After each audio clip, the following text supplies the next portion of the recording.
Hello दोस्तों, एक नई वीडियो में आपका स्वागत है।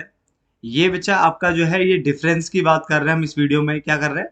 डिफरेंस की बात कर रहे हैं, जो कि डिफरेंस होने वाला आपका फंडामेंटल एनालिसिस और दूसरा जो हमारे पास है वो है टेक्निकल एनालिसिस। यानी हमारे पास टेक्निकल एनालिसिस ये है, ठीक है, और फंडामेंटल एनालिसिस हमारा ये हो जाता है। क्लियर?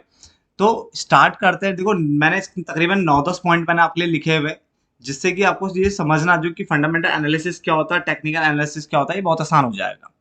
स्टार्ट करते हैं सबसे पहले डेफिनेशन से। किससे स्टार्ट करते हैं? डेफिनेशन क्या है, परिभाषा क्या है? तो हमने कहा fundamental analysis is a method, एक ऐसा मेथड है, एक ऐसी विधि है ऑफ इवेल्युएटिंग अ सिक्योरिटी। यहाँ पे वर्ड जो यूज हो रहा है वो है इवेल्युएटिंग अ सिक्योरिटी। इसका मतलब होता है सिक्योरिटी की वैल्यू को एस्टिमेट करना, मतलब निकालना। क्लियर? तो फंडामेंटल एनालिसिस क्या है? एक ऐसा मेथड है जिसमें आप सिक्योरिटी की वैल्यू को एस्टिमेट करते हो, मूल्यांकन करते हो उसका। Such as stock. जब भी स्टॉक वर्ड होगा तो समझ जाना, एक से ज्यादा चीजों को स्टॉक कहते हैं। जैसे अगर आपके पास एक से ज्यादा शेयर्स हैं तो आप उसको क्या बोल सकते हो? स्टॉक बोल सकते हो। क्लियर? तो सच एज स्टॉक कैसे करना? By analysing various factor. यानी आपको जो जितने भी अलग अलग फैक्टर्स हैं उनको क्या करना है, उन वेरियस फैक्टर्स को आपको क्या करना है? एनालाइज करना है। दैट कैन अफेक्ट, जो कि अफेक्ट कर सकते हैं, ठीक है ना, किसको? It's intrinsic value. Intrinsic value का मतलब कैलकुलेटेड वैल्यू बोल सकते हो या एंटिसिपेटेड वैल्यू बोल सकते हो। यानी जो कि आपके शेयर्स की जो भी एंटिसिपेटेड वैल्यू है या फिर जो भी आपकी शेयर्स की कैलकुलेटेड वैल्यू है उसको अफेक्ट करता है। तो समझने की कोशिश करो। फंडामेंटल एनालिसिस एक मेथड है जिसमें आप सिक्योरिटी की वैल्यू को इवेलुएट करते हो। ठीक है? कैसे? By analysing various factors that can affect its intrinsic value. यहां तक समझ में आ गया? जबकि टेक्निकल एनालिसिस की बात करें तो ये भी एक मेथड है। यहाँ पे सेम वही लिखा है। यहाँ पे आप क्या करते हो? Evaluating of security. यानी यहाँ पे भी सिक्योरिटी को क्या कर सकते हैं हम? इवेलुएट करते हैं। कैसे? By analysing. यहाँ पे भी एनालाइज हो रहा है। क्या हो रहा है? Statistics generated from. यानी यहाँ पे आप जो है स्टैटिस्टिक्स का यूज कर रहे हो, ठीक है, सांख्यिकी का यूज कर रहे हो, फ्रॉम, जो कि जनरेट हुई है कहां से? From the market. अब ये जो स्टैटिस्टिक्स है कहां से जनरेट हुई है? मतलब मार्केट एक्टिविटी से हुई है। जैसे पास्ट प्राइसेस, यानी जो हिस्टोरिकल डेटा, यानी पिछले पिछले टाइम में क्या प्राइसेस रहे थे या हो, क्या प्राइसेस थे किसी भी चीज के, उसके बेसिस पे देखा जा सकता है। या ट्रेडिंग वॉल्यूम, यानी आपका ट्रेडिंग वॉल्यूम क्या था, वो देखा जा सकता है। तो अगर हम बात करें फंडामेंटल एनालिसिस की, तो फंडामेंटल एनालिसिस एक ऐसा मेथड है, ठीक है, जिसमें आप इवेलुएट करते हो सिक्योरिटी को। और टेक्निकल एनालिसिस भी क्या एक मेथड है जिसमें आप इवेलुएट करते हो सिक्योरिटी। यानी दोनों में ही इवेलुएटिंग अ सिक्योरिटी। यहाँ तक तो सेम है। पहले वाले में लिखा है बाय एनालाइजिंग वेरियस फैक्टर। यानी यहाँ पे आप बहुत सारे फैक्टर्स को क्या करो? एनालाइज कर रहे हो। और ये फैक्टर्स वो फैक्टर है जो कि अफेक्ट कर रहे हैं, किसको अफेक्ट कर रहे हैं? इंट्रिंसिक वैल्यू को। किसको? इंट्रिंसिक वैल्यू मैंने बताया था, कैलकुलेटेड वैल्यू समझ लो या एंटिसिपेटेड वैल्यू समझ लो, किसी भी शेयर्स की। समझ में आ गया? जबकि दूसरे में यहाँ पे चेंज हो गया कि ये एनालाइज कर, बाय एनालाइजिंग। क्या analysing? Statistics generated from market activity. यानी जो स्टैटिस्टिक्स जनरेट हुई है कहां से? मार्केट एक्टिविटी से। सच एज पास्ट में प्राइसेस क्या थे, ट्रेडिंग वॉल्यूम क्या था आपका, इस टाइप के डेटा को यहाँ पे ध्यान में रख करके क्या किया जाती है? सिक्योरिटी को इवेलुएट किया जाता है। क्लियर हो गया? मैं बार बार रिपीट करूंगा ताकि आपको बेटा अच्छे से समझ में आ जाए। जैसे मैं फेस वीडियो में नॉर्मली वीडियो बनाता हूँ बोर्ड पे, उसमें भी बार बार रिपीट करता हूँ, वैसे ही यहाँ पे मैं रिपीट करने वाला हूँ। चेंजेस ज्यादा कुछ खास नहीं है। बस ये है कि यहाँ पे आपको प्रॉपर तरीके से एकदम साफ साफ दिख रहा होगा। ठीक है? तो वहां पे भी अगर वीडियो जो बोर्ड पे बनती है बेटा, अगर आपको साफ नहीं दिखता है तो आप उसको प्लीज एडवांस क्वालिटी को एडवांस कर देना। ठीक है ना? अगर आपकी एडवांस और एचडी क्वालिटी में चले जाती है वीडियो तो आपको अच्छे से वो दिख जाएगा। ठीक है? बाकी आप जूम इन जूम आउट वाला फंक्शन भी यूट्यूब प्रोवाइड करता है, जिसमें आप जूम इन कर सकते हो किसी भी वीडियो को, तो वो भी आप कर सकते हो। वीडियो सारी क्लियर है, जितनी भी वीडियो यूट्यूब पे डली है मैक्सिमम सारी की सारी क्या है? क्लियर है। आप आराम से उनको देख सकते हो। क्लियर हो गया? चलो, देन फोकस की बात करें तो पहले वाले में लिखा हुआ है, ये इसका जो मेन फोकस होता है वो एनालाइज करना। क्या एनालाइज करना? Intrinsic value of an assets. यानी किसी भी एसेट्स की इंट्रिंसिक वैल्यू को एनालाइज करना, ये इसका फोकस होता है। जबकि दूसरे वाले में अगर हम बात करें, इसका जो फोकस होता है वो होता है कि हिस्टोरिकल प्राइस और जो वॉल्यूम डेटा है, यानी जो आपका जो ट्रेडिंग वॉल्यूम है या ठीक है वॉल्यूम डेटा है, उसको क्या करना? उसमें मेन फोकस होता है, उसको एनालाइज करना। तो पहले दो पॉइंट मैं आपको रिपीट कर रहा हूँ, ध्यान से समझना। डेफिनेशन में मैंने बताया फंडामेंटल एनालिसिस एक ऐसा मेथड है जिसमें आप इवेलुएट करते हो सिक्योरिटी को। टेक्निकल एनालिसिस में भी सेम बात मैंने बोली है कि ये भी वो मेथड है जहां पे आप इवेलुएट करते हो सिक्योरिटी को। क्लियर हो गया? पहले वाले में बाय एनालाइजिंग वेरियस फैक्टर, यानी आप बहुत सारे फैक्टर को एनालाइज कर रहे हो जो कि अफेक्ट कर रहा है किसको? इंट्रिंसिक वैल्यू को अफेक्ट कर रहा है। That can affect its intrinsic value, यानी उसकी इंट्रिंसिक वैल्यू को क्या कर सकता है? अफेक्ट कर सकता है। जबकि दूसरे वाले में लिखा हुआ है बाय एनालाइजिंग स्टैटिस्टिक्स, ये स्टैटिस्टिक्स को क्या कर रहा है, एनालाइज कर रहा है। वो स्टैटिस्टिक्स जो कि जनरेट हुई है, कहाँ से जनरेट हुई है, मार्केट एक्टिविटी से हुई है, जैसे पास्ट के प्राइसेस हो गया, ट्रेडिंग वॉल्यूम हो गया। क्लियर हो गया पहला पॉइंट। दूसरे मैंने बताया आपको फोकस की अगर हम बात करें तो पहला वाला जो हमारा फंडामेंटल एनालिसिस है वो फोकस कर रहा है किस पे, फोकस इसका एनालिसिस द इंट्रिंसिक वैल्यू, यहाँ पे इंट्रिंसिक वैल्यू को निकाला यानी कैलकुलेटेड वैल्यू या फिर जो एंटिसिपेटेड वैल्यू है उसको एनालाइज करने पे फोकस होता है। जबकि दूसरे वाले का जो है वो हिस्टोरिकल प्राइसेस जो होते हैं या एंड वॉल्यूम डेटा है उस पर ध्यान देता है। दूसरे का फोकस किस पे होता है, एनालाइज करने पर। किसको एनालाइज करना है, historical price and volume data. अगला पॉइंट आपका कंसिडरेशन है बच्चा, क्या है, कंसिडरेशन है। अगर हम कंसिडरेशन की अगर हम बात करें तो उसने यहाँ पे बोला है कि takes into account present and past analysis, past data for analysis, यानी यहाँ पे जो एनालाइज करने का जो डेटा लिया जा रहा है वो कौन सा लिया जा रहा है, present and past data. Clear हो गया। जबकि दूसरे वाले में जो टेक्निकल एनालिसिस है वहां पे सिर्फ और सिर्फ हिस्टोरिकल डेटा का ही यूज होता है, ऑनली लिखा हुआ है। क्या लिखा हुआ है, ऑनली, यहाँ पे हिस्टोरिकल डेटा है। तो उसने बोला है अगर टेक्निकल एनालिसिस की अगर हम बात करें तो वहां पे सिर्फ और सिर्फ क्या की जाती है, किस पे ध्यान दिया जाता है, हिस्टोरिकल डेटा पे। जबकि जो फंडामेंटल एनालिसिस होता है उसमें प्रेजेंट एंड पास्ट डेटा दोनों को यहाँ पे एनालाइज किया जाता है, उन पे ध्यान दिया जाता है। क्लियर, 3 पॉइंट समझ में आ गए। चौथे पॉइंट पे बढ़ते हैं बेटा। चौथा पॉइंट देखो, डेफिनेशन सबसे ज्यादा इंपॉर्टेंट होती है, इसलिए हम मेन फोकस जो है डेफिनेशन पे रखते हैं। उसके बाद बाकी जो पॉइंट्स है बेटा वो साथ साथ में पढ़ लेने चाहिए, छोटे पॉइंट्स होते हैं बाकी, बस थोड़ा डेफिनेशन को हम हमेशा कवर करना चाहिए। डेफिनेशन से क्या होता है, आपका जो आंसर हो ना काफी अच्छा खिल के आता है, ठीक है ना। चलो, बहुत सारे बच्चे होते हैं जो कि डेफिनेशन नहीं लिखते, डायरेक्टली क्या है डिफरेंस समझाना स्टार्ट कर देते हैं, थोड़ा सा अटपटा हो जाता है। अगला हमारा है डिसीजन मेकिंग। अगर हम डिसीजन मेकिंग की अगर हम बात करें तो decisions are based on the information, यहाँ पे डिसीजन जो है किससे, किसके ऊपर बेस्ड है, इंफॉर्मेशन अवेलेबल, और जो आपने स्टैटिस्टिक इवेलुएट की होगी यानी मूल्यांकन किया होगा, जिसका निकाला होगा, एस्टिमेट किया होगा, है ना, इवेलुएट को एस्टिमेट भी बोल सकते हो यहाँ पे। तो डिसीजन जो बेस्ड है वो किस पे बेस्ड है, information available and statistic evaluated. Clear.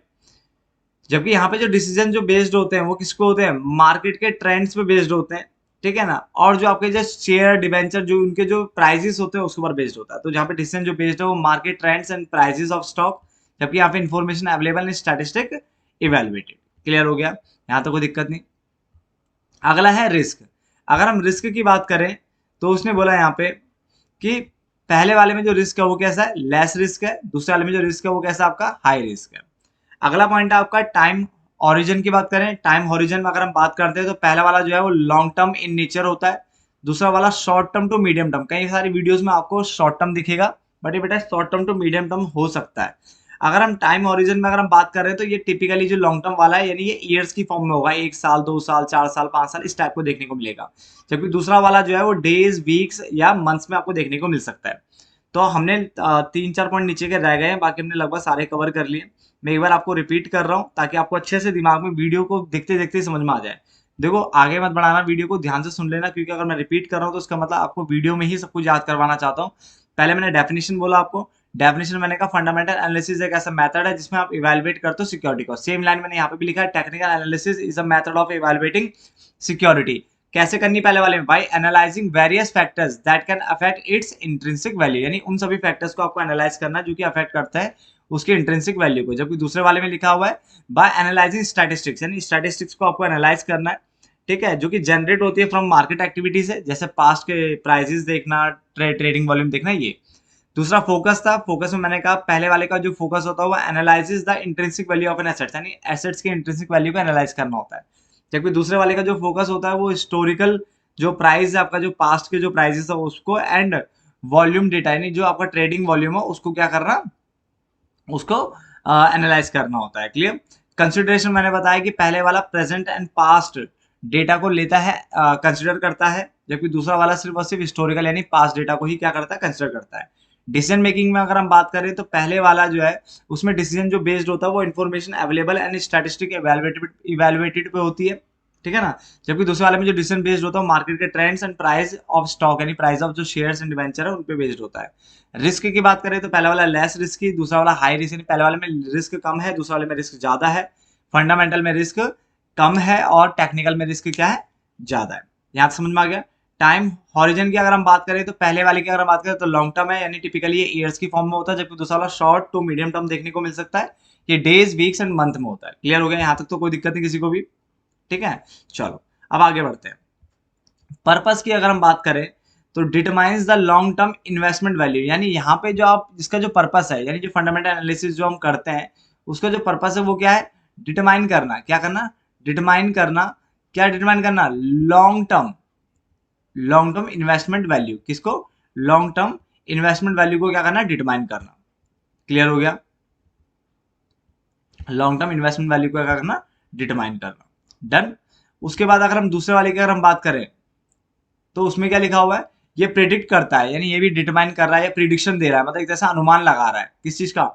Short to medium term. यहाँ पे वो लिखा हुआ मैंने कहा था शॉर्ट टू मीडियम टर्म होता है, तो short to medium price movement, यानी शॉर्ट टू मीडियम टर्म, यानी जो छोटे से लेकर के मीडियम टर्म के बीच में जो प्राइस में जो मूवमेंट्स आ रही है, जो प्राइस में जो फ्लक्चुएशन आ रही है, उतार चढ़ाव आ रहा है, उसको ये प्रिडिक्ट करता है, यानी उसको अनुमान लगाता है, प्रिडिक्शन देता है। ठीक है ना? तो पहले वाले का पर्पस क्या बताया मैंने? डिटरमाइन करता है लॉन्ग टर्म इन्वेस्टमेंट वैल्यू, ठीक है, जबकि दूसरा वाला प्रेडिक्ट करता है शॉर्ट टू मीडियम टर्म, यानी सबसे छोटे से लेकर के मीडियम टर्म, ठीक है, प्राइस मूवमेंट को देखता है। फंक्शन पहले वाले का फंक्शन जो है इन्वेस्टिंग फंक्शन है, दूसरे वाले का बेटा ट्रेडिंग है। ट्रेडिंग में आपको प्राइस में फ्लक्चुएशन सबसे ज्यादा देखने को मिलती है, इसलिए यहाँ पे प्राइस फंक्शन क्या है? फ्लक्चुएशन की बात हो रही है, ठीक है, प्राइस मूवमेंट की बात हो रही है। अगर आप ध्यान दो उस पॉइंट पे तो देखो यहाँ पे लिखा भी है प्राइस, ये रहा प्राइस मूवमेंट की यहाँ पे क्या हो रही है? बात हो रही है। क्लियर? चलो अब आगे बढ़ते हैं। उसके बाद सोर्स ऑफ डेटा की बात करें तो आप जो डेटा एनालाइज कर रहे हो, जो भी आप इन्फॉर्मेशन ले रहे हो, तो उसके लिए सोर्स ऑफ डेटा कहाँ से आएगा? मतलब कहाँ से आप इन्फॉर्मेशन लोगे? तो आप एनुअल रिपोर्ट्स ले सकते हो, ठीक है, जो annual report company and all की आती है, आप उसमें सब कुछ देख सकते हो। फाइनेंशियल स्टेटमेंट से आप डेटा उठा सकते हो, एक्सेट्रा एक्सेट्रा। यहाँ पे चार्ट्स एंड जो पास्ट के जो ट्रेंड्स है उसको ध्यान में रख करके आप क्या कर सकते हो? यहाँ पे आप डेटा गैदर कर सकते हो। क्लियर हो गया? तो मैंने ऊपर के सारे पॉइंट रिपीट कर दिए थे, नीचे के तीनों पॉइंट एक बार रिपीट कर रहा हूँ मैं। पर्पस में मैंने बताया कि पहले का पर्पस जो फंडामेंटल एनालिसिस उसका पर्पस है डिटरमाइन करना लॉन्ग टर्म इन्वेस्टमेंट वैल्यू, जबकि दूसरे वाले का है प्रेडिक्ट करना short to medium term price movement, यानी प्राइस में जो फ्लक्चुएशन हो रहा है शॉर्ट टू मीडियम टर्म, उसको क्या करना? प्रेडिक्ट करना, यानी उसका अनुमान लगाना। प्रिडिक्शन है यहाँ पे, क्या है? प्रिडिक्शन है। फंक्शन में इन्वेस्टिंग बताया मैंने, यहाँ पे ट्रेडिंग बताया। सोर्स ऑफ डेटा कहाँ से? एनुअल रिपोर्ट्स, यानी जो कंपनी की जो एनुअल रिपोर्ट होती है, फाइनेंशियल स्टेटमेंट्स होते हैं, balance sheet, profit loss, board report, ये सब चीजें जो होती है, कैश फ्लो स्टेटमेंट या जो भी है, उनसे आप ये टाइप का डेटा आप उठाते हो। जो शेयर्स में जो भी जो स्टेटमेंट ऑफ इक्विटी या इस टाइप के डेटा, यहाँ इस टाइप का डेटा से आप क्या है? आप इंफॉर्मेशन लेते हो यहाँ पे। जबकि यहाँ पे अगर आपको डेटा जो आपको मिलेगा कहाँ से मिलेगा? चार्ट्स एंड ट्रेंड, जो पास्ट के जो ट्रेंड्स होते हैं, ठीक है, जो चार्ट्स होते हैं स्टैटिस्टिकल, उसका आप यहाँ पे मदद लेते हो। ठीक है ना? किसके लिए? टेक्निकल एनालिसिस के लिए। क्लियर हो गया? तो तकरीबन मैंने आपको बताया था, देखो 3 ये हो गए, 4 5 6 पॉइंट तो यही हो गया आपके, ठीक है। 7 8 9 पॉइंट है, और 9 पॉइंट से बेटा ये डिफरेंस काफी अच्छा खासा हो जाता है, तो प्लीज इसे नोट डाउन कर लेना, ठीक है। और एक दो बार वीडियोस को सुन लोगे तो ये डिफरेंस आपको काफी अच्छे से क्या हो जाएगा? क्लियर हो जाएगा, ठीक है। ये मैंने काफी मतलब शायद मैं स्टार्टिंग में एक बार ऐसे ही और इस टाइम लैपटॉप में मैंने वीडियो बनाई थी, और काफी टाइम बाद अब बना रहा हूँ। होप्स तो आपको समझ में आ गया होगा, ठीक है ना।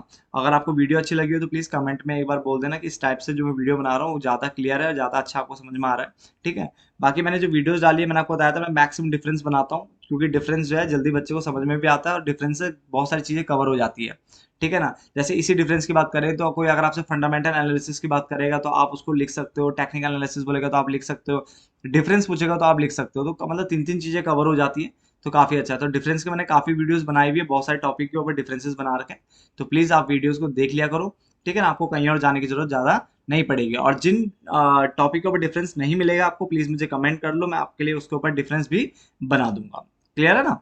बात तो मैंने बता दिया जैसे कि सारी वीडियोस ऑलरेडी बनी हुई है, काफी सारी वीडियो, और सारी क्लियर है, आप HD क्वालिटी में उनको देख सकते हो। तो फिर मिलते हैं फिर नेक्स्ट वीडियो में, तब तक के लिए धन्यवाद दोस्तों।